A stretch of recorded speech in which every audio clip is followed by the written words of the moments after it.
My favorite superhero is the absolute Martian Manhunter.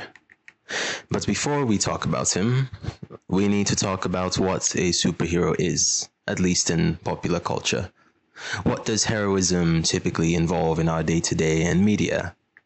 There was a time where heroism was saving cats from trees, helping old ladies cross the street, but I'd argue that such a time is not as prevalent. The identity of a hero is almost entirely tethered to crime now. Batman saves Gotham by breaking kneecaps, The Flash by outrunning and slamming criminals behind bars, Superman by the overwhelming suppression of their strength to enact violence. A hero is someone who puts criminals behind bars, someone who tackles crime and suppresses it. Quick question, though. Is crime a disease? Are criminals a disease? Assuming the answer is yes, if criminals are a disease, then the best way to cure the whole, the body, the system, is to take out the criminals. And I believe that this fundamental misunderstanding of crime and criminal activity as a whole is present in our depictions of heroism. A single father that steals milk formula is a criminal. You could break his kneecaps and throw him into a jail cell. You could treat him and his actions as a disease and segregate him from the world because stealing is stealing no matter the reason. But that won't change anything. There will always be fathers, there will always be children, and there will always be a need for milk formula. Treat crime as a symptom, however, and things look a bit different. Treat crime as a response to the absence of fundamental needs to maintain one's life, and it becomes a lot more complicated. Now, it is important to distinguish between types of crime. And no, I'm not talking about the statistics of organized crime, violent crime, and property crime, etc. I'm speaking from a philosophical point of view, something a tad more metaphysical. And I would argue that all crime is really one type of crime, reactionary. How we filter, how we distinguish the punishment is by how reasonable we think the reaction is. The crime a single father commits by stealing milk formula is different from a Wall Street investor committing embezzlement. The crime of a young boy in the slums selling drugs to make a living is different from a mass shooting. Crime is crime, but we don't exist in vacuums where once you take the criminal from the public view, then everything will be good. There will always be criminals in Gotham because no matter how many bones Batsy breaks, it doesn't change the fact that Gotham City is riddled with infrastructure that incentivizes and enables violence. And if you are anything like me, this thought fills you with a certain hopelessness. If the minutiae of our lives incentivize crime, then how can we build a better world?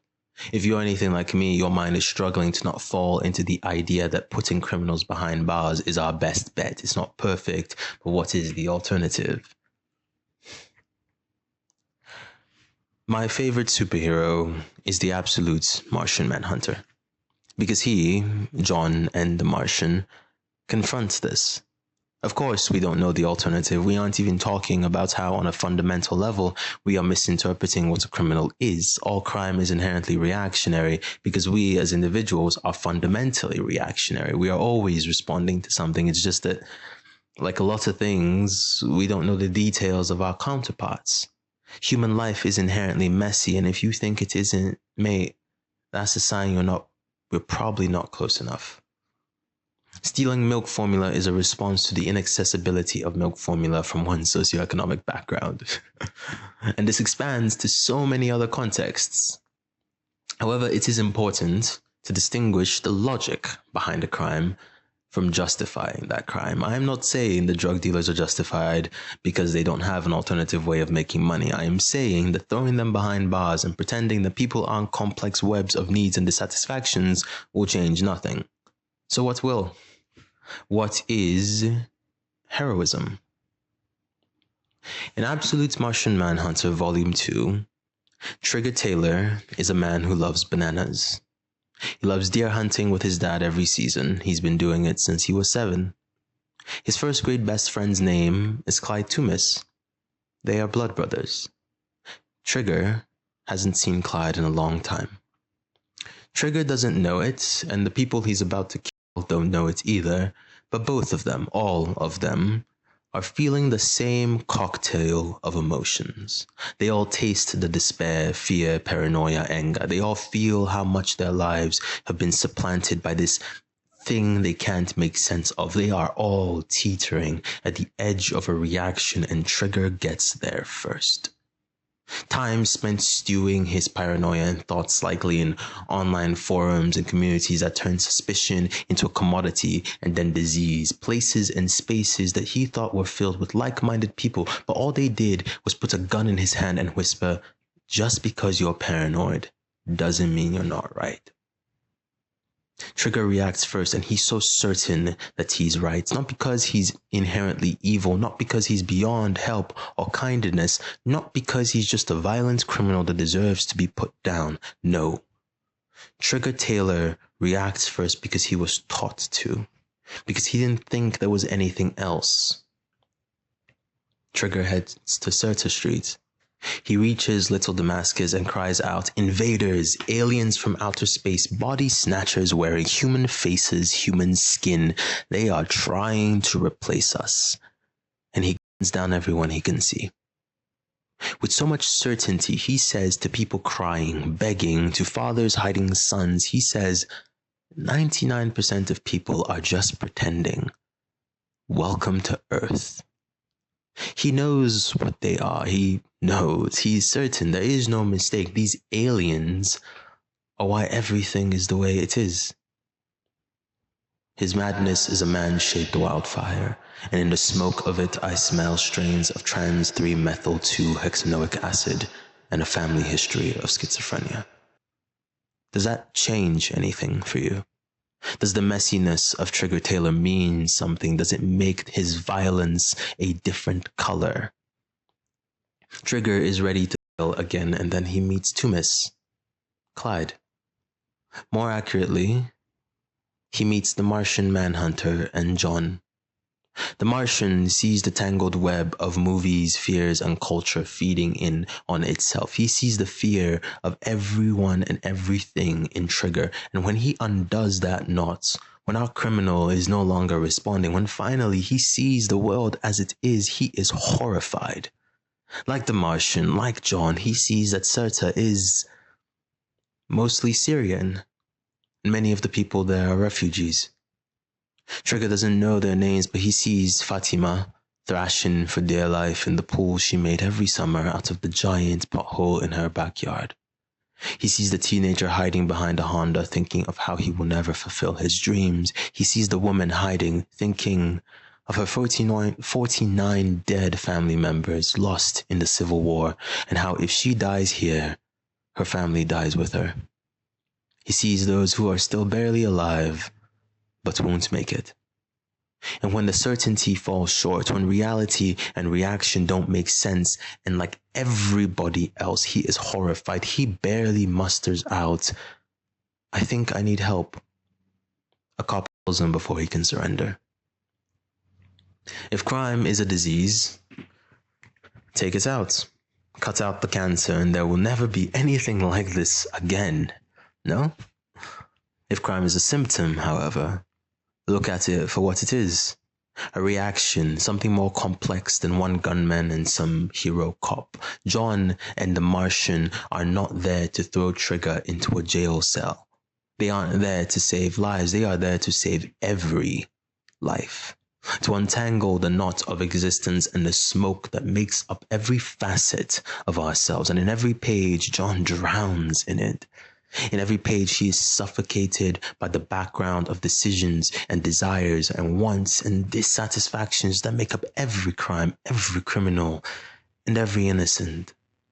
Reason is not absolution of guilt, but the interrogation of reason and context is necessary to change anything. John's boss says that he should have taken the shot. He doesn't understand why John was just talking to Taylor. I love the absolute Martian Manhunter because gods be damned, when was the last time you saw someone understand like this? Do you think a bomber could have ever made love to his lifelong best friend and have never spoken about it since? Not even to each other. Do you think his mother could insist he was a good boy? Do you think he dressed up nicely for school, looked adorable, felt anxious and full of love and pride? Do you think that such a person was ever full of potential? Do you think he would ever have thoughts to pick flowers for his mother's birthday? Do you think he would feel crushed when he learns that his father wouldn't be coming home? How do you think such a life would end? Do you think it would end with a man on fire, taking innocence with him? How does a child culminate into that?